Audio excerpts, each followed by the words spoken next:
Yet another Super 8 encounter that's happening today. This is happening in St. Lucia. England playing South Africa. That's the game. Yes, to represent England, we've got Michael Vaughan. Round of applause.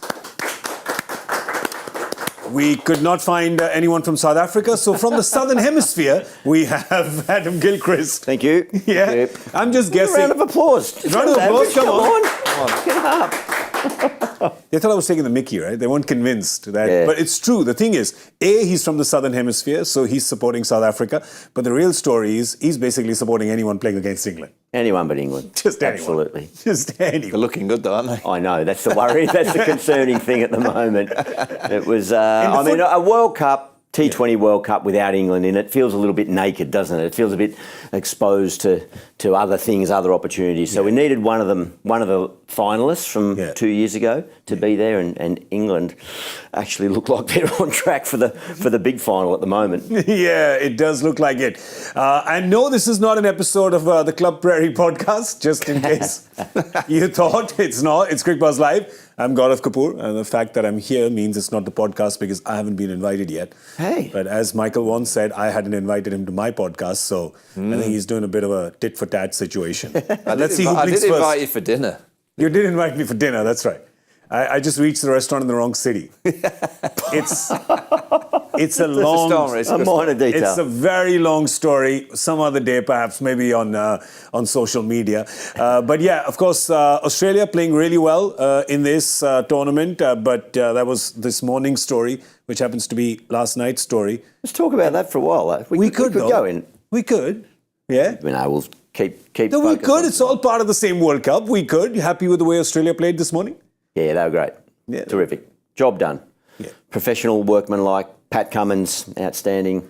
A hat-trick for Patrick. Hat-trick for Patrick. No. Dying to use that since the morning. And Warner looking good. Yeah. Looking very good. So, their machine rolls on nicely. But, again, back to this game, it's the momentum, but both these teams have picked up. Contrasting tournaments to this point, England and South Africa, but, it probably is a semi-final position up for grabs tonight. Yeah, we spoke about this last night and we said that it is kind of a quarterfinal. I mean, a quarterfinal without the loser being eliminated. So it's almost like a qualifier, like in the IPL. Mm-hmm. It's like qualifier 1. If you win it, you go to the second. So I'll explain to you what we mean by that, because England and South Africa both won their games. England against West Indies, of course, and that was, a comprehensive win. And that was like 36 hours ago. So they've not had too much time to recover. But the way they played, Wani, they were ready to play 24 hours ago. The kind of form they were in. I think that's the best white ball performance I've seen from England for a long time. That's across the both formats. They've been, you look back to the World Cup here, they just didn't get any kind of momentum going. In T20 cricket, I haven't seen them dismantle a quality team. The West Indies are high class. Yeah. And to see them chase down that target with ease, the Saltmaster at the top just climbed in. Johnny Bairstow found his mojo. He's not been playing great, but he likes his stage of all tournaments, Johnny. He gets his eyes going. His eyes pop out of his helmet. And it was a tremendous win. And, I do think England, they can get on these kind of rolls. We saw it in the last World Cup 2 years ago. We've seen it, over the course of the last 6 or 7 years in white ball cricket. They're a quality team. And I think they've actually got the best 11 now. With Sam Curran in there, extra left arm option, left hand bat in the middle. They used Moeen at number 3. That was clever to counter out the 2 left arm spinners. Obviously, Johnny Bairstow's found form. Liam Livingston's not been required yet. They're keeping with Mark Wood, I hope, that extra bit of pace. So they've got pretty much everything covered. It was when they brought Reece Topley into the side. They didn't play him in the first 2 games of the tournament, which staggered me. Once Reece Topley has come in and he sets the tone, generally all the time with that first over, he's made a big difference. Here's the thing that you're noticing with England and with South Africa, with England and with Australia, and I'll tell you why I'm not counting South Africa in that. England and Australia both seem to have a lot of options. Yeah. South Africa seems to be playing a very old school kind of game, right? It's like bowlers, batters, and just the one all-rounder there with Marco Jansen in the middle. So 2 very distinct approaches, isn't it? Yeah, versatility in this format is the key. You've got to be almost in the space of one delivery. As a captain, that can change your mind on what you do next. You can have someone lined up to bowl the next over, but bang, bang, the over that you actually engaged in at the time can change your mind very quickly. So you've got to be able to then turn around, look around your field and go, no, sorry, you're not the option now. It's changed. I'm going to go this way.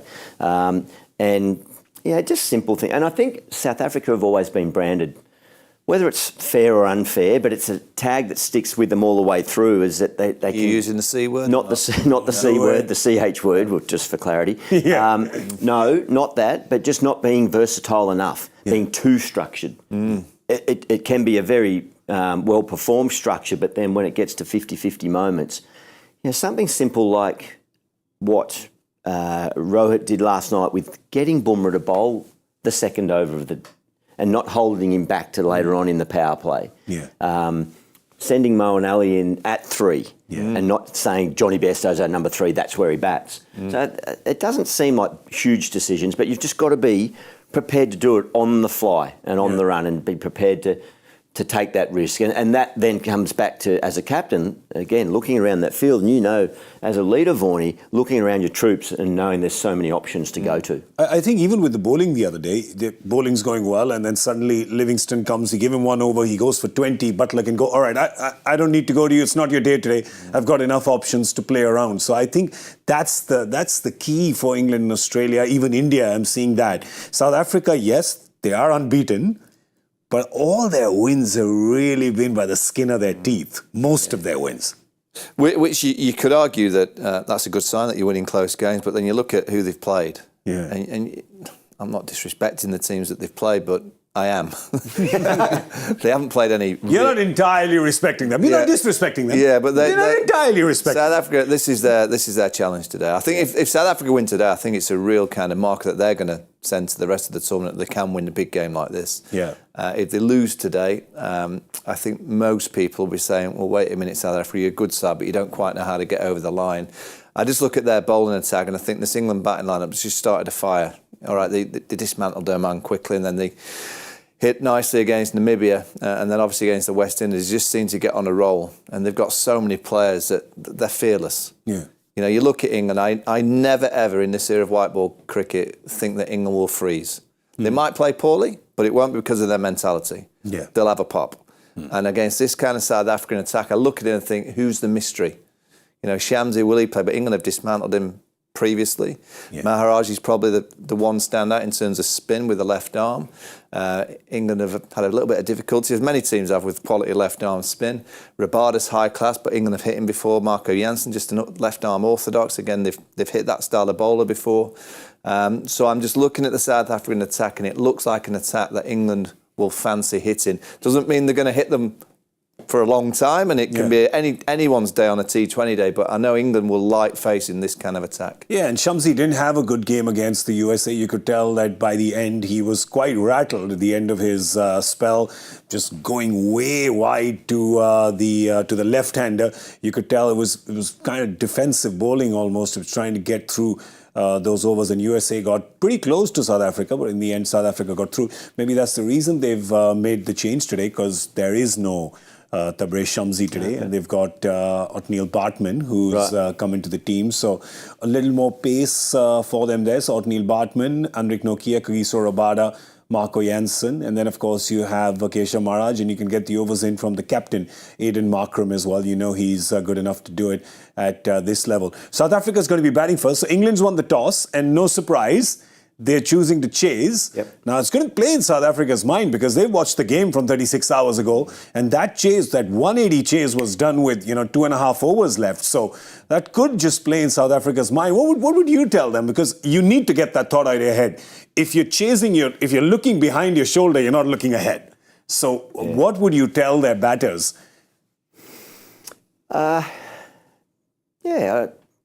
Question without notice there. I think it's... Well, what they do need to do, and they would be very much aware of the stats of that ground. That's the highest scoring venue through the Caribbean, through this tournament, certainly, and by a significant margin. So, and the 180, 2 180 totals in that last game a day and a half ago. So they'll know that there's a chance to post a big total. Yeah. Where England did a great job against the West Indies was through the middle overs. The West Indies were well positioned to really launch. Adil Rashid, I thought, was outstanding. I thought he changed the game and the momentum of that game. It could have been 200 plus, very easily, but he bowled a terrific spell.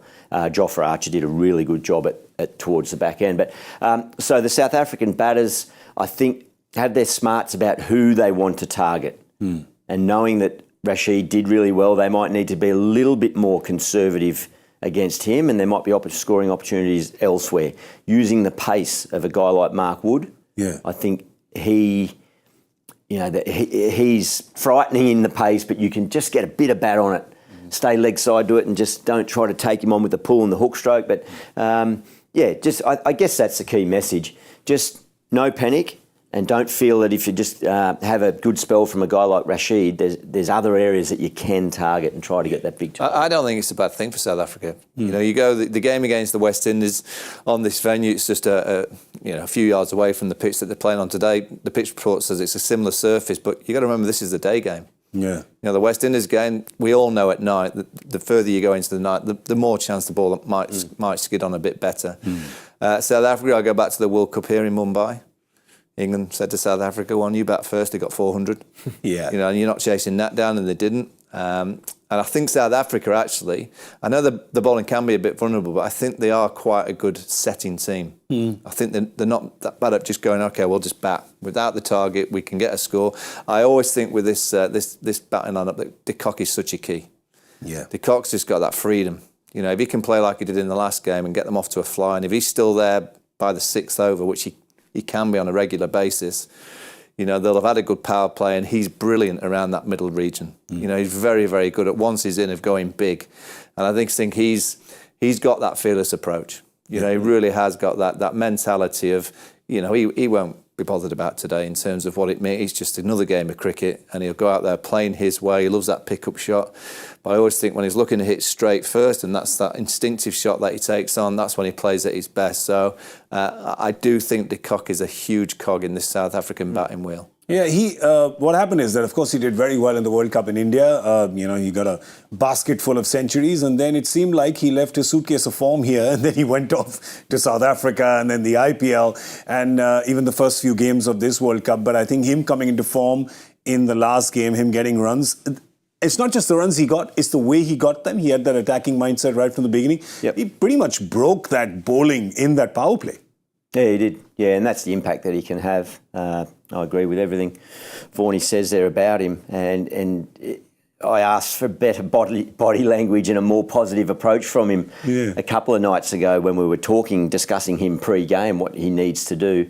I guess you've got to be true to yourself and be your natural character. So if he's not a jump around cheerleader type, you can't manufacture that. He just looks upset all the time. He looks sad. His face, he looks worried. He looks down and out. Even when he's scoring 80 off 40 balls, he looks down and out. He's like, just come really on, man, worried. Celebrate. But that's the best way that, you can do false hustle. You know, you can manufacture body language. Yeah. But those numbers there, that's the contribution you better need to than make. any body language. Yeah, it doesn't matter how positive you are with your smiley face or whatever. That's what you got to do. They're great returns. So, and then that allowed a guy like Markram to come in, and he played a really nice innings against the US. He'd sort of been a little bit, well, the top order in general had been iffy up to this point. So Markram majority other than Miller and Hendricks. Yeah. They're the only two that didn't really get any time. They've got a batting lineup that they can be destructive. They can get the 200 pluses easily. Yeah, that 4-5-6 is amazing. And that 4-5-6 actually has had to bail them out because they were also playing up in America on that absolutely dismal pitch. So, they had Stubbs save them in one and Miller saved them in a game, but they had to do rescue acts more than actually play that game.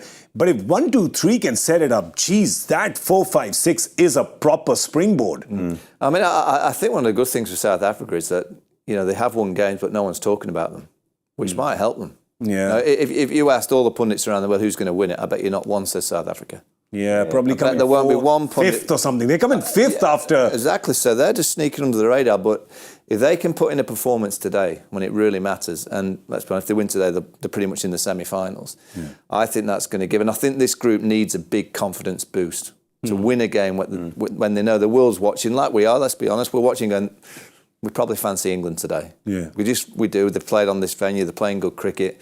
And South Africa, that team, do we trust that they're going to perform when it really counts? Yeah. If they can do it today, I think it'll give that group of players, because the quality, they've got some real stardust in that group. If they can win today, it's going to give them a massive boost. Can they? Well, they're up against an England team that is high on confidence and has plenty of options. Let's see if they've made any changes. No surprise there, so no changes for them. Jos Buttler, the captain of the top. Phil Salt, who has just been in magnificent form. Moeen Ali, Johnny Bairstow, Harry Brook, Liam Livingstone, Sam Curran, Jofra Archer, Adil Rashid, Reece Topley, Mark Wood. That is one complete buffet, isn't it, Yep. Gilly? Yeah, a lot of bases covered there. And as Vaughan said, having the left armour at the top, every team wants the left armour in there. That's why it was such a surprise when Topley wasn't in the lineup. But although he's not necessarily broken through with mountains of wickets, it's a combined effort. It really is. So just that little bit of variation and the skill set that he has with his change-ups and so on. He just looks like a real contributor to a team environment too. For such a big man, he's pretty good in the outfield and he can take some catches and so on. So I think he's a player that drags others with him.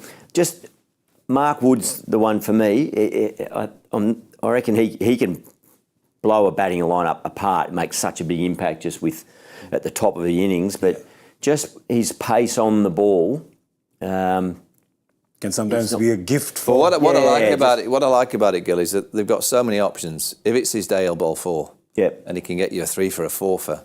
If it's not his day, the captain's got that many options that he doesn't have to bowl his 4. So he's almost like that joker in the pack. That you know, if it's your day, Woody, you can win us a game with the ball in hand. Yeah. You know, you can get those wickets quickly. If you do travel in your first over, you're always going to get another chance. If that goes well, Joss will probably think, well, we've got 2 left armers, we've got Jofra Archer, we've got Liam Livingstone, Moeen Ali, Adil Rashid, got plenty of options. So I do think he's been thrown in there, and I think rightly to just produce those wicket-taking overs, which can change the whole concept of a T20 game. That's great, like a little jack in the box, because if you don't open that box correctly, it is going to punch you, and it's going to punch you hard, and that's what Mark Wood can do. I tell you, sorry, just one final thing on that bowling lineup. Given their bowling first, without Chris Jordan, who has been a death bowling sort of expert with the white ball through this sustained England run of success in white ball cricket, 50 over 2020, Sam Curran stepped right up last game. He closed out. So he's been a bit hot and cold since that World Cup win a couple of years ago in Australia. He's not quite got the pace maybe that he had in Australia. Different conditions, the short ball's not quite as lethal, but he closed that innings out beautifully against. I think it was the 19th over. It went for 6. Yeah, that was brilliant. Yeah, I just want to talk about, and I want to ask you this about Phil Salt. It's a technical question. Now that the original Salt Bay has been cancelled, can we call him Salt Bay? Yeah. Can we do that now? Yeah, you can, yeah. Can we? I'd like to see him when he gets his 50s, just do that. Yeah, he should. Because, listen, I'll tell you, after the final and Salt Bay with Lionel Messi, I was like, you got to cancel this dude, man. Yeah. He was walking around trying to get the trophy. I'm like, that's it. I'm done with him. He's gone. I think Phil Salt is the new Salt Bay because A, that's his name, and B, everybody loves him, except bowlers, that is. But who does he love? He, of course, loves hitting the first ball for a boundary. That was an astounding stat we were just told, right? What is it, 200 odd times he's opened the innings? Games. And 100 times he's gone first ball, boundary 4 or 6. Lord, that's a bit like Adam Gilchirst. Yeah. Right? Well, at least had a look at a couple. But it's the modern way, isn't it? I think Joss Buttler's not got the numbers, but I think he's helping Butler massively. You know, and he explained that Johnny Bairstow helped him because that's T20 cricket for. If you can get one player that flies, the batter at the other end can just play. There's no pressure. And if you're in like Phil Salt was in the other day against the West, and he's flying, and all of a sudden Johnny Bairstow comes and almost takes that mantle on for him, and he can just play a little bit. I mean, you look at that strike rate, this incredible 181. Since the IPL in 24, I mean, he really is an outstanding play at the top of the order with this. It's not just the fearless attitude that he has. He's got great technique. You know, he used to just have a leg-sided game. Yeah. I used to call him the cowboy. Yeah. He basically used to just shovel it all to the leg side. When he first started in the Big Bash for the Adelaide The car Strikers, corner, is that why, the cowboy? He used to just whack it, and that was it. But now he's brought in this offside game and the ability to. He played a couple of ramps over the keeper to the short ball against the West Indies. So he's pretty much covering 360, and he can hit sixes pretty much 360 as well, which is absolutely remarkable. Just, I tell you what he's done in 2 years since that World Cup in Australia. He's set up his stance. He's just closed it in a bit. Initially, his left leg, so as a right-hander, was a very open stance for what you're saying, like just to try to do that baseball slog. But he's closed it up a bit more, and he's starting with the bat sort of cocked up higher rather than down the more traditional way. But you're right. I don't know whether that's probably thinking straight, isn't he? Yeah, he's probably thinking straight to start with. Yeah. You know, I have to say that Phil Salt for KKR is probably perhaps, well, I think the greatest replacement ever was when Chris Gayle came into RCB. Right, not picked up in the auction, and then they got him into RCB. I think Dirk Nannis got injured, and they got him in, and that, of course, is fairy tale stuff. I think this perhaps is the second best replacement that has happened, because Jason Roy was with KKR. Jason Roy decided not to come, and they got Phil Salt, which was, first of all, really perplexing that nobody had picked him in the auction. Yeah. And of course, then he got the 200s in West Indies when they were playing the series, and he's come in probably the greatest. The top two greatest replacements ever in the history of the IPL. Yeah, I'd forgotten about the Chris Gayle scenario. Yeah, Chris Gayle, who nobody picked in that auction. Didn't want him. I remember all of us looking. We were there. I was there in the auction room. We're going, what? Is he injured? Is he not coming? Has he called and said, well, I'm busy? I'm like, what's the deal? And nobody picked him. Yeah. And then he comes in to RCB, plays his first game against KKR, who had not retained him, and gets that innings, which everybody remembers. He just kept clubbing 6 after 6. So that's probably one of the greatest, because he had a big love story with them for many years. But then this was a great inspired selection as well. Yeah, it was. And credit to KKR for identifying him, but Phil Salt takes the credit because he's come out and produced it. But that stat again about that first ball going, that's gold dust if you've got that. A player with that mentality that's prepared to take the risk, and there's going to be plenty of days where that first ball's going to go straight up in the air and you're walking off going, do I need to stick with this policy? But that's just trusting your mindset, trusting your technique and the work that you do. And I don't think it should be construed as just slogging from ball one. These guys still do the work in the nets, playing proper cricket strokes, going through all the preparatory motions that we're used to, but then when it's game time, they go, okay, now just trust it. Yeah, I got to ask you as a captain, like when you have the opposition batter, because I know Virender Sehwag used to do that a lot. He used to think about that and say, I want to hit the first ball for a boundary. When you're the fielding captain and you're looking at the opposing batter who comes in first ball, probably your best bowler, and just goes boom, straight to the boundary or over the ropes, that's definitely it's the psychological advantage that for the batter is a lot more than a second ball four. Yeah, I mean, it's intimidating, but I guess as a captain, I would always tell the bowler to dangle the carrot first ball. Open it up to someone like Gilly as well. Just get him one up there, because he's going to have a dash. Yeah. And if you were ever going to catch one of these style of batters early, having a dash, the first ball is probably your best chance. And if he goes for 4. What you don't want to do is be fearful of them hitting you hard and you bowl a nice easy one on the legs and they just have to play an orthodox shot and they get off the mark with the boundary. So if an aggressive player is out there wanting to be aggressive from ball one, I always say they're a human being. If they want to take on a length ball on and around off stump just outside and want to climb into it first ball, good luck to them. I like that. Dangle the carrot. But of course, Phil Salt with all the 6s. The other guy on the other side is not too bad himself. That's Heinrich Klaasen. Talk about hitting 6s. Gilly, he likes it. Fair to say. Loves it. Loves it. Fair to say that. Yeah, look at these. He's hit a few. Every 8 balls he faces, he hits a 6. It's insane. That is crazy. And he can hit. I said it the other day. He can hit the same short ball, particularly to spinners, for 6. I reckon in 3 different parts of the ground. Over cover, sort of lifts up underneath it. He can flat bat it back past a bowler or go leg side. But a lot of his 6s do end up going, I think it was near enough to 90% in the V. Yeah. I think he plays it really late. I like the way he watches the ball so closely and doesn't look panicked in his stroke selection. He just gets that firm base and then uses the power. But I think he delays his stroke a little bit quite often. You know, we're talking absolute split seconds here, but that's just his natural way. It's such a beautiful, clean batsman. His kind of matchup with Adil Rashid will be fascinating. You know, because I'll be interested what England do with him. You know, you certainly don't want to bowl spin to him as soon as he goes. I would think someone like Mark Wood would be potentially saved. Yeah. For when Klaasen goes out there, Wood to bowl bouncers.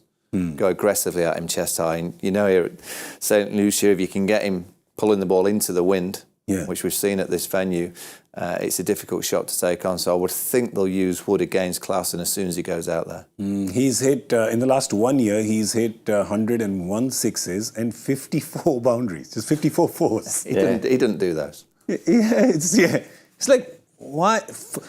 Do the math. 4's lesser than 6. So, let's do the 6. That seems much better. Give you a quick update of what's happening in St. Lucia. England has won the toss and decided to chase, like they did against West Indies successfully 36 hours ago in their first Super 8 encounter. And they are going to be bowling first. And if they're bowling first, I must talk about Jofra Archer because, he's been missing for a while. But when he's come back, he's checked in, hasn't he? He's properly checked in. Oh, he's high class. I mean, I think Pat Cummins, Jasprit Bumrah, Mitchell Starc.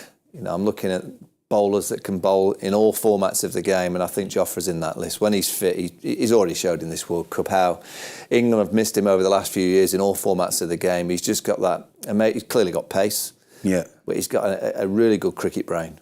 You know, he bowls these little cutters out the back of the hand and little roll down the side of the ball cutters as well. He bowls, you know, to that wide line when he sees a batter just setting and going outside the leg. Some people throw one out wide.